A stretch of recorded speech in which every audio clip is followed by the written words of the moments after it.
How's it going, people? So welcome back to another video on Arsenal related to Madueke. So look, a lot of Arsenal fans, I'm going to say it, right? You Arsenal fans, it makes me laugh. You all keep saying Saka gets burned out. Arteta's playing him way too many games. He doesn't give him a rest. He's going to be burnt out by the time he's 24, 25, and it's all Arteta's fault. It's Arteta this, it's Arteta that.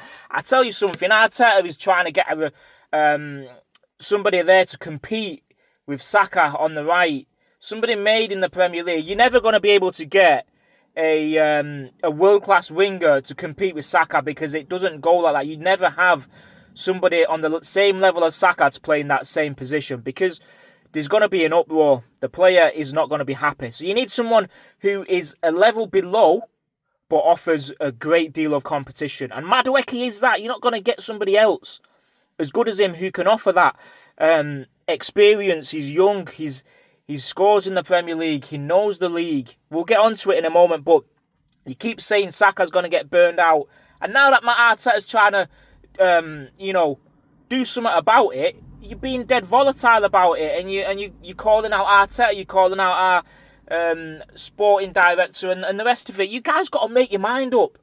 Like, the centre-forward thing is going to get done. That's a separate signing. This is an addition to our squad. Saka's been on his own in that position for years. Yes, Ethan Nwaneri is here, and he can play on that side, but his position, we all know, is in the centre. It's in the centre. So look, you got to listen into the full video to see and understand why I think Madueke is going to be a hit at Arsenal. I genuinely do. You got to listen to the full video. You can't just listen to a little bit and then think that we're going to be going in for it, because it doesn't work like that. So look, like I said, you're not going to get a world-class player on that right. You know, the likes of Yamal and even players like Kudus and Mbeumo, because these players have to play game in, game out. There's nothing else to say on that. They have to play. Whereas Madueke, he will start a few games. Don't get me wrong on that. Madueke will play a lot of games and Saka will be rested. So look, Madueke is a good player. He can play on the right. He can also play on the left. And we had a massive problem last few seasons where we're just relying mainly on Saka and Martinelli and then Trossard here and there. He's a good dribbler. He's got experience in the Premier League. He's been there for 2.5 years now. He's quite pacey, and he's a good passer as well. So he scored about 20 goals for Chelsea in the last 2.5 seasons. But last season, I believe he got like 11 in total.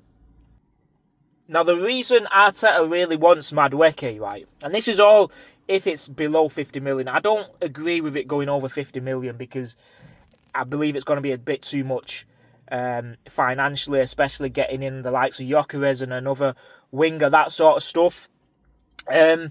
He will be resting Saka a lot more than you think, because Saka, this next season, has got his do or die for Arteta. He knows that, and he needs to make sure he prolongs Saka for the course of the season, the full season, because when it gets to the later stages, Saka needs to be match fit. Yeah? So he will be rested. Madueke's presence and his addition to the squad is going to be absolutely second to none.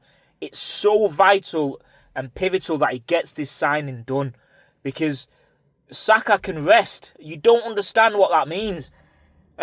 Look, Saka, when he was injured last season, we had nothing on that right. Yes, Nwaneri came in and did a job, but he's 18 and he was 17 at the time. You can't rely on that game in, game out. So, look, that's the main reason I believe Arteta is getting Saka. Now, also, on top of that, it's a separate signing from the centre-forward and Eze.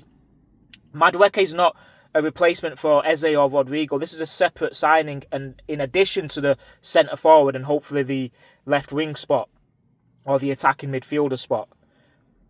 Now, what I've been hearing from a lot of Arsenal fans, it's quite disturbing and it's quite worrying, the fact that, you know, before he's even come to Arsenal, before he's even signed, all he's done is agreed a 5-year deal. And the Arsenal fans are just slating him and calling him names and saying he's crap and he's this and that. But let me tell you something. They did the same with Jorginho. They did the same with Trossard. They did the same with Kai Havertz. And I'm sure there was another player in there somewhere as well, where there was, spitting crap out, calling the player, we don't want him, we don't want that, because they're too emotional about the fact that they've played for Chelsea, and that sort of stuff. And then when they come to Arsenal and then they start performing, they start supporting him again. Why not support the player from the start? As soon as they put that Arsenal shirt on, you're supposed to be supporting him. If you're not, then you're not an Arsenal fan. You're just a muppet who thinks you support football, but you want everything to go your way. You don't see it from outside the box. So look, the things I've seen, and I tell you something, when Madueke does hit the floor running, hit the ground running, these same fans are going to be taking and eating every single word they said, like they did with Kai Havertz, like they did with Jorginho, like they did with Trossard. And the list just goes on and on. And it's worrying that, you can talk so much crap about a footballer before they're even put it on the shirt. It just shows what sort of fan you are, because you're not a proper fan. Honestly. Now, also what I want to say is Madueke is desperate to join Arsenal. He's agreed, like I said earlier, a 5-year deal. I think he's on like 60, 70 grand at Chelsea. It's probably going to go up to about 90, something like that. But he knows Arsenal is a better club than Chelsea. And we've got more of a future than Chelsea. Of course we do. And look, next season's going to be fresh. A lot of our players have had these holidays. They're not in the Club World Cup. They're having a longer rest because they've come back from injury, that sort of stuff. We've just got to hit the ground running. And I think Arteta and Berta, our sporting director, they're starting to show that, there's nothing to be messing about with here. Like they said, it's going to be a big summer. News has just broke out in the last half an hour, 40 minutes, that Victor Gyokeres has agreed a 5-year deal with Arsenal. And all he wants is Arsenal. He's told Sporting he's not going back. And we need to proceed with the deal.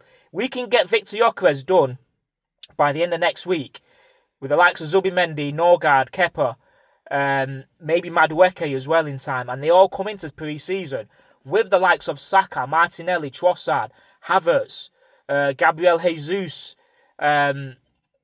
Odegaard, Ethan Nwaneri. Then you got the ones at the back with Galiba, Gabriel and Saliba. You know what? That doesn't sound bad, actually, does it? Galiba, the partnership of Gabriel and Saliba. Then you got Lewis Skelly. You've got Timber, don't forget, Ben White, Raya and Kepa. Look, it's going to look like a good squad. And you had Eze on top of that as well. Honestly, we're going to be coming down next season hard. This is why we need the additions and the rotation. So Madueke, I'm all in it. If it's a separate signing from the striker and a left winger, get it done. If you've got the money, get it done. And if it's not going to get us in trouble with the financial PSR or whatever you call it, get it done. Because Saka needs that rest, and we need to make sure he's fully fit and available for every single game next season. Right? We don't want to see him starting in the Carling Cup and stuff like that, because we need him to be fit. Maybe in the later stages if we do get there. But look, Saka can't be playing these games. Madueke is going to be there, and so is Ethan Nwaneri. So look, amazing news on a Sunday. I thought, this is going to be more like tomorrow on a Monday. Zubimendi gets announced. Madueke's one step closer. Then Victor Gyokeres, the bombshell on top of that. Who knows what's happening tomorrow? Look, it's exciting times. The transfer window is kicking on, and Arsenal are making moves. They've finally got their foot on the ground, and they're taking this transfer window seriously at last. So come on, Gunners, let's get the signings done, and I'll see you on the next one.